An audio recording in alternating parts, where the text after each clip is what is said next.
Tu realidad inmortal, por Gary R. Renard. 8. Mirando hacia el futuro, segunda parte. Tu ego nunca está en entredicho, porque Dios no lo creó.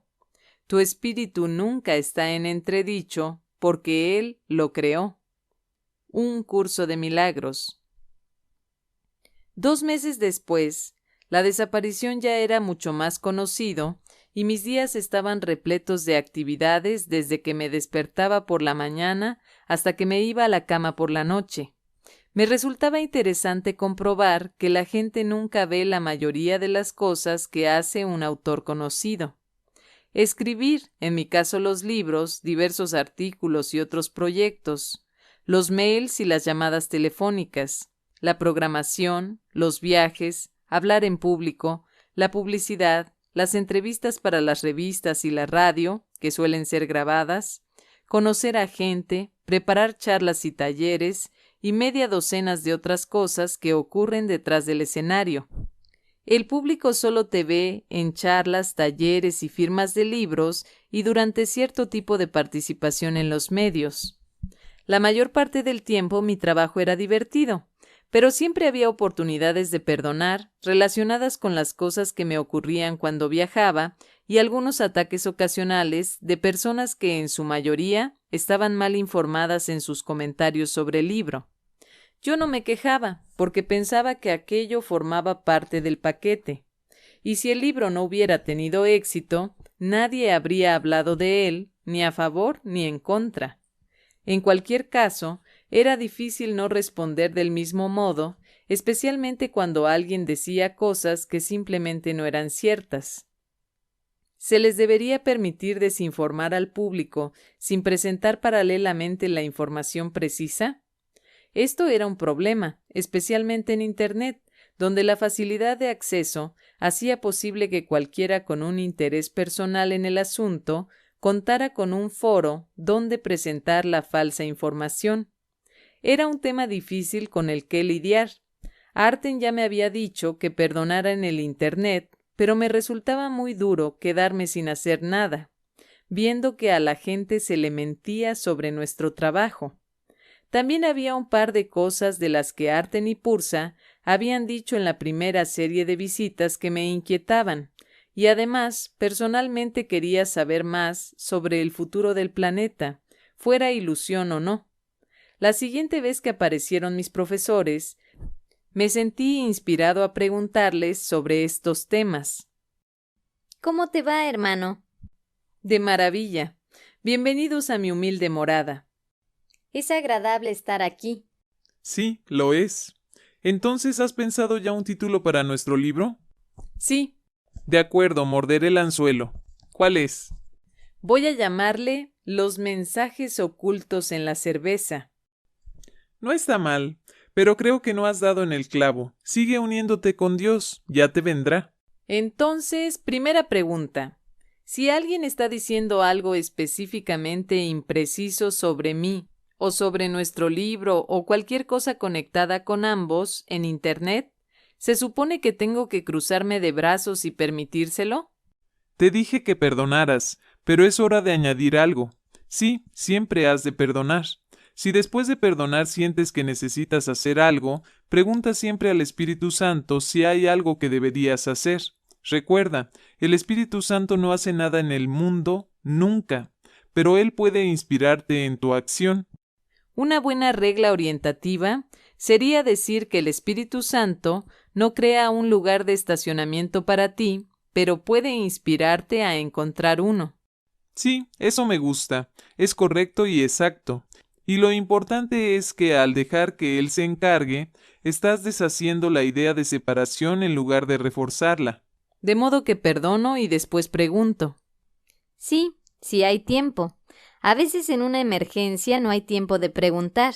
Por ejemplo, si alguien está intentando violar a una mujer, ella no tiene que unirse al Espíritu Santo y pedirle guía. En ese caso, ella debe hacer lo apropiado.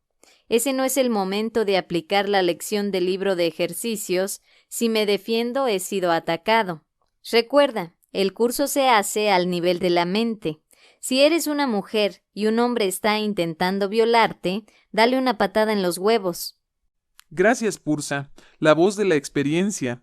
De modo que si alguien te ataca y hay tiempo, perdona. Después de perdonar, si no sientes ninguna necesidad de responder, no lo hagas. Si sientes la necesidad de responder, pon a cargo de la respuesta al Espíritu Santo. La guía podría decirte, olvídalo, no hagas nada. O podría decirte que hicieras algo. Pero en el segundo caso, no hagas nada hasta que se te ha dicho lo que debes hacer o se te ha inspirado. ¿Lo entiendes? Lo entiendo. Ahora quiero preguntarte por un par de cosas que dijiste en las primeras visitas. Alguien de Inglaterra señaló que si Shakespeare era un conde, eso haría de él un noble, pero no un miembro de la realeza. Tú te referiste a él como un miembro de la realeza. ¿Te equivocaste? No. Lo siento, compañero, pero fuiste tú quien se equivocó. Hablamos de la reina y dijimos que en aquel tiempo escribir obras de teatro y especialmente comedias estaría por debajo de la dignidad de la nobleza, y después tú dijiste equivocadamente realeza. Por supuesto, también estaría por debajo de la dignidad de la realeza. Esa parte de la cinta no estaba clara y pusiste una palabra equivocada. No te sientas mal. En general has hecho un trabajo estupendo, pero como dices en la nota del autor, no eres perfecto. De acuerdo, puedo vivir con eso. ¿Y qué hay de la Biblia de Jefferson? Dijiste que pronto estaría a disposición de la gente que quisiera verla. Es cierto que la verdadera Biblia de Jefferson estuvo expuesta en Monticello algún tiempo después de que dijeras eso, pero el texto de la Biblia de Jefferson ya era conocido y se había publicado antes que eso. ¿Qué dices? ¿Sobre qué? ¿No te equivocaste? No. De hecho, la Biblia de Jefferson era difícil de conseguir cuando hicimos esa declaración. Después de nuestra declaración, la Biblia de Jefferson se ha hecho más accesible. De acuerdo, solo era una pregunta. Estas no eran las preguntas más importantes. Lo que realmente hizo que alguna gente se echara las manos a la cabeza es la idea de que los seres humanos emigraron hacia aquí desde Marte y no evolucionaron en la Tierra. Te lo garantizo, la mayoría de la gente que ha leído el libro no parece tener un problema con eso, pero las dos personas que te comento estaban muy indignadas. Dijeron que nuestro ADN es igual al de los simios en un 97% y que los registros fósiles muestran que hemos evolucionado de ellos. ¿Qué dices? Nosotros nos mantenemos en lo que dijimos. La vida humana emigró desde un planeta lejano a Marte y posteriormente también emigró desde Marte a la Tierra. Sus registros fósiles son evidencias, no pruebas. Son incompletos y en realidad no prueban nada. Simplemente son evidencias a favor de una posibilidad que en realidad es incorrecta.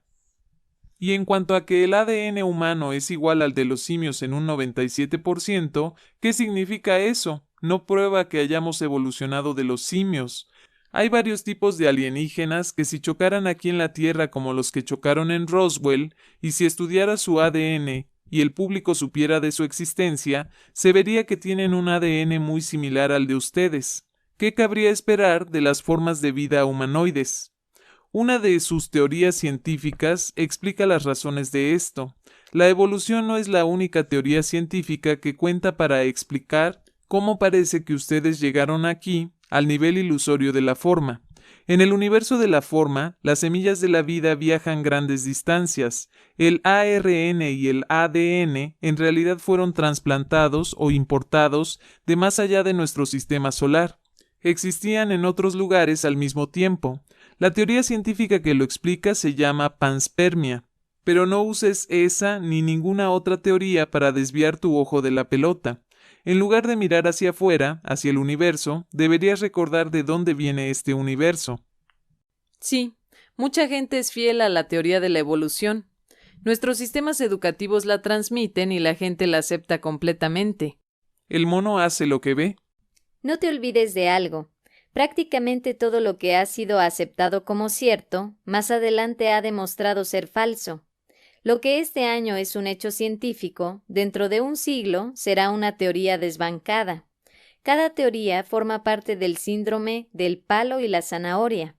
Su propósito es mantener a la gente mirando a los efectos en lugar de mirar la causa. No te lo tomes en serio. Sí, la ciencia puede ser de ayuda, especialmente cuando la física demuestra que no puedes separar una cosa de las demás.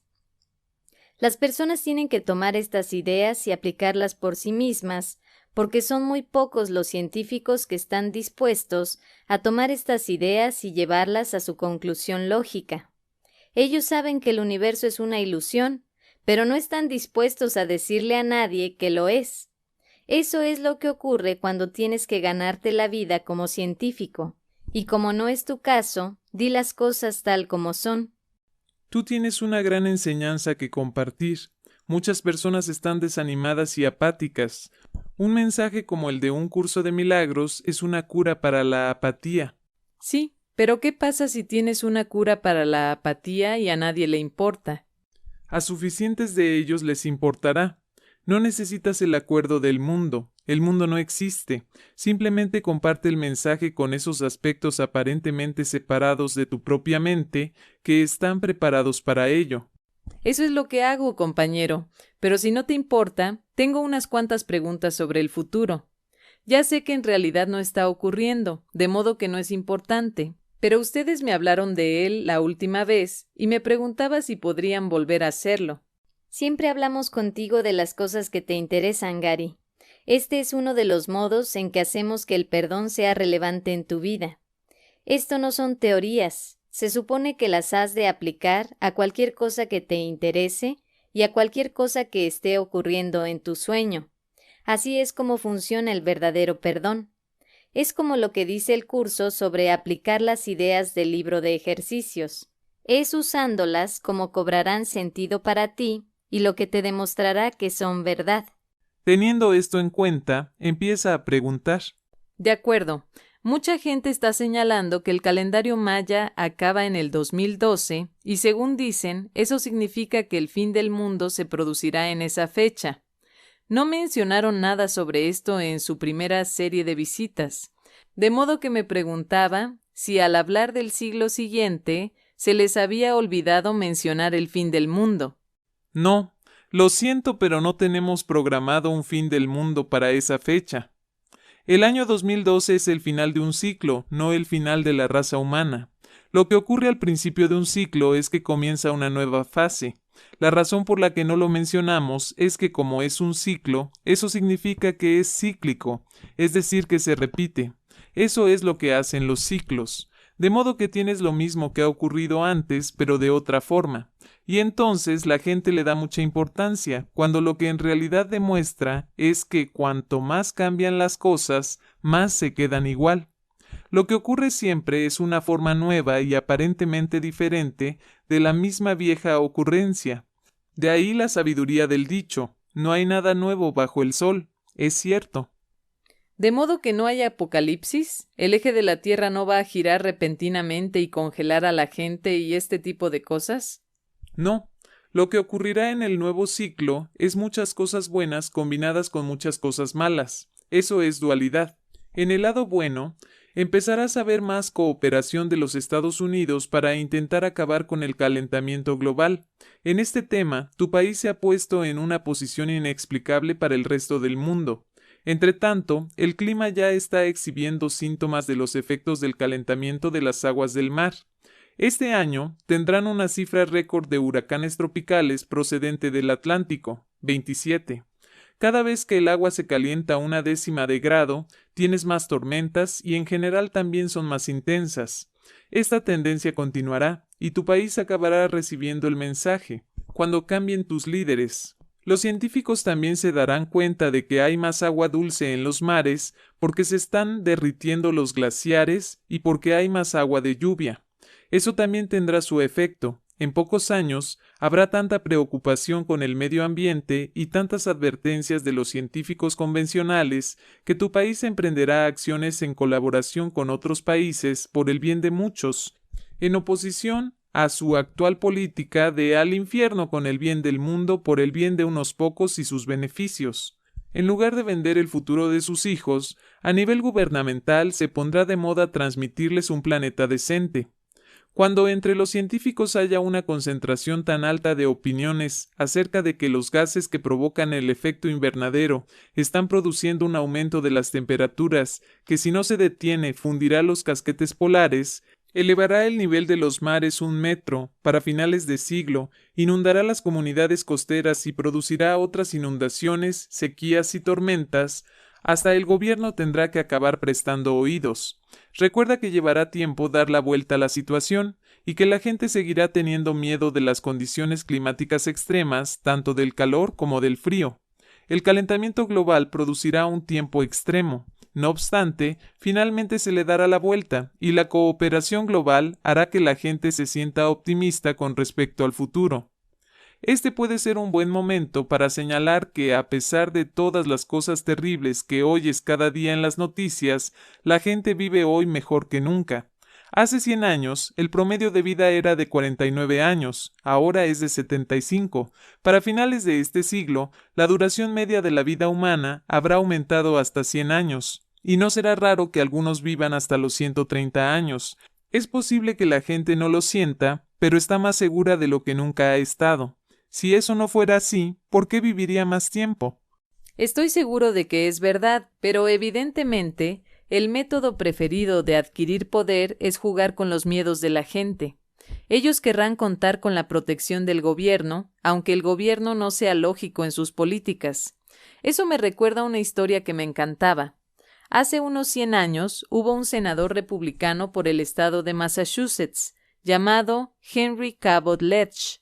Su nieto también era senador y se presentó al cargo de vicepresidente con Richard Nixon en las elecciones de 1960.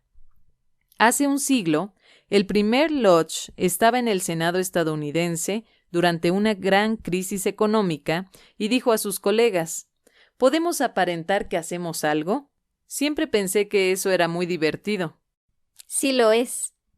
Por supuesto, en la era de la televisión, el senador Lodge habría sido un poco más cuidadoso con sus declaraciones públicas. Pero volviendo al tema, no olvides que ya te dijimos que el mundo está preparado para la mayor expansión económica de la historia humana. No hemos cambiado de opinión. De modo que están diciendo que la gente vivirá todavía más, las cosas estarán mejor en general, y sí, estamos jodiendo el medio ambiente, pero eso cambiará en torno a 2012 con el comienzo de un nuevo ciclo. Eso suena como muchas buenas nuevas. Entonces, ¿cuáles son las malas nuevas? Bueno, para empezar, este año empezarás a oír hablar más del nuevo líder de Irán.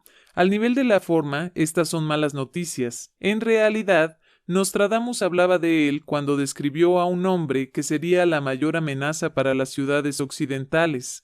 Es un extremista con el que no se debe jugar y al que no se debe descartar a la ligera. El hombre está loco. Antes dijeron que los terroristas conseguirían hacer estallar un arma nuclear en una gran ciudad. ¿Es él el responsable? Sí, en el sentido de que tendrá un papel importante en ello, pero él no será el único. No obstante, no podría haber ocurrido sin él, lo cual le convierte en responsable. Me he dado cuenta al leer la transcripción de las conversaciones anteriores que cuando planteé esa pregunta usé la frase ciudad importante y no ciudad americana. De modo que no tiene que ser una ciudad americana la que sea golpeada, ¿cierto? No vamos a ser específicos con respecto a la ciudad o ciudades, aunque diremos que Tel Aviv o Londres tienen tantas probabilidades como Nueva York o Los Ángeles. Todos estos lugares y muchos otros deberían tomar precauciones ante la mayor amenaza contra la civilización en el siglo que viene, el terrorismo nuclear, que será sancionado por ciertos gobiernos, especialmente el de Irán. Espera un minuto. De tus palabras se deduce que podrían atacar más de una ciudad. Cuando nos planteaste esa pregunta antes, fuiste tú quien preguntó si sería alcanzada una ciudad importante. Nosotros dijimos que sí, y es una respuesta precisa. Recuerda también que no queríamos darte detalles.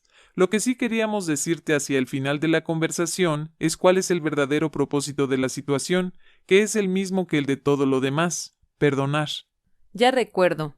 Pero también predijeron que el índice Dow Jones llegaría a 100.000 hacia mediados de siglo. ¿Cómo puede ocurrir eso al mismo tiempo que tienes esa amenaza de terrorismo nuclear cerniéndose sobre la gente. La clave está en cómo se resuelva la crisis, o al menos cómo parezca resolverse. Te diste cuenta de que el mercado de valores se hundió después del 11 de septiembre, pero fue algo temporal. Después de algún tiempo, la gente se dio cuenta de que las compañías seguían haciendo negocio y compraron acciones. Tras la resolución de la amenaza terrorista nuclear, cuya respuesta incluirá la destrucción en represalia de la capital de uno de los países involucrados en la realización del acto terrorista, la gente tomará un respiro de alivio y los negocios crecerán más que nunca. Eso no ocurrirá de un día para el siguiente, pero ocurrirá. Va a haber una expansión tan grande del comercio que la gente se peleará por comprar acciones a lo largo de los próximos 50 años. Y además, cuando la gente se sienta aliviada porque la situación parezca estar resuelta, realmente abrirán sus carteras. Sí, el último año noté que en los aviones prácticamente no había niños, y eso era 2 años y medio o 3 años después del 11 de septiembre. Pero de repente, 3 años y medio después del 11 de septiembre, estoy empezando a ver más niños en esos aviones. Las familias están volviendo a volar juntas. Eso es un buen indicador de que la gente ya no tiene tanto miedo a los secuestros como antes. Y tú pareces decir que el peligro real está en otras áreas. ¿Eso es cierto? Yo no usaría la palabra real. Recuerda que nada de lo que ves es real. Lo que verdaderamente eres es real, y nada real puede ser amenazado. Asimismo, no estoy diciendo que esté garantizado que todos los aviones sean seguros. Estoy diciendo que están surgiendo cosas más grandes en los manuales de los terroristas.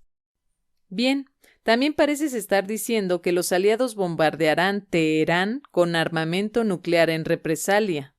Tal como con los objetivos en Occidente, no voy a ser específico en cuanto a contra qué ciudad se tomarán represalias. Es triste. Quiero decir que, cuando piensas en ello, el mundo ha conseguido no usar armas nucleares durante los últimos 60 años. Tenía la esperanza de que siguiera así. ¿Se ha fabricado alguna vez un arma que no haya sido usada?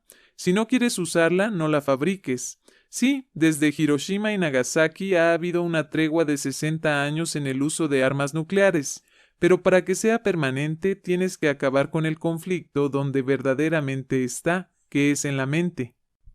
Te dije que la gente del mundo nunca vivirá en paz hasta que disfruten de paz interior. El problema debe resolverse al nivel de la causa, no al nivel del efecto. Muchos profesores famosos enseñan que la gente nace inocente, con el marcador en ceros, y que después el mundo los echa a perder. Eso no es verdad. La gente nace con el ego intacto, y después se despliega. Si el ego no estuviera ya allí, la gente no vendría aquí en primer lugar. No obstante, cada ciclo de vida es una oportunidad de deshacer el ego y romper el ciclo de nacimiento y muerte. Y entre tanto, si quieres tener paz en el mundo, el único modo de hacerlo de manera significativa y duradera es generar un estado de paz interior dentro de la gente que parece estar aquí. Como J dice en su curso, lo que ves es la imagen externa de una condición interna. Últimamente se ha hablado mucho de crear un departamento de paz en el gobierno norteamericano. Es un pensamiento muy bello, pero la diplomacia se ha intentado usar desde siempre. Claro, es una idea estupenda tener una Liga de Naciones y es un pensamiento maravilloso tener unas Naciones Unidas y es una buena idea tener un departamento de paz. No hay nada malo en ello. Simplemente no esperes que funcione. Cualquier intento de llevar paz al mundo, en el mejor de los casos, solo tendrá un impacto positivo temporal, porque estás intentando resolver el problema donde no está, en lugar de hacerlo donde está. Recuerda esta cita punzante de un curso de milagros a la hora de intentar que haya paz en el mundo, porque no se trata de detener las guerras, sino de detener su causa. No confundas una tregua con la paz, ni la transigencia con el escape del conflicto. Haber sido liberado del conflicto significa que éste ha cesado. La puerta está abierta, te has retirado del campo de batalla. No te has quedado allí con la esperanza cobarde de que el conflicto no se reanude solo porque los cañonazos se han acallado por un momento y el miedo que asuela el lugar de la muerte no es evidente.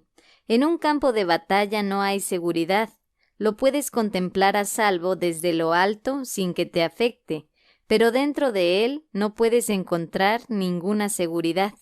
De modo que enseña a la gente a hacerse invulnerable a cualquier cosa que el mundo parezca hacer, y el resto se encargará de sí mismo. Genial. Sería negligente si no les hiciera más preguntas sobre lo que vendrá. Por ejemplo, dijeron que los motores de hidrógeno son la energía del futuro. ¿Sigue siendo así? Sí, pero habrá un cisma entre Europa y Estados Unidos. Durante las 2 próximas décadas, América tenderá hacia los híbridos. La gente se sentirá bien conduciendo coches que consuman menos gasolina. En Europa habrá un esfuerzo más concentrado por desarrollar los motores de hidrógeno. Consecuentemente, a la larga, Europa se pondrá por delante de Estados Unidos en esta área. Esto pone sobre la mesa un asunto que jugará su papel en la distribución del poder en el mundo a lo largo del próximo siglo. América no está produciendo la cantidad de ingenieros que antes producía. La Unión Europea y China reconocen la importancia de las matemáticas y las ciencias y de planificar para el futuro. En Estados Unidos lo único que se reconoce es la importancia del dinero. Eso puede funcionar muy bien a corto plazo, pero no a largo plazo. Si no se hacen grandes inversiones en el tipo de educación y planificación apropiada, Estados Unidos empezará lentamente a quedarse atrás con respecto a la Unión Europea, que será la central generadora de la economía del futuro. China también avanzará, pero allí la mayoría de la gente siente una falta de incentivos que no les ayudará. Y ahí ves una gran ventaja que disfruta la Unión Europea. En Europa hay suficiente capitalismo para que las personas tengan iniciativa.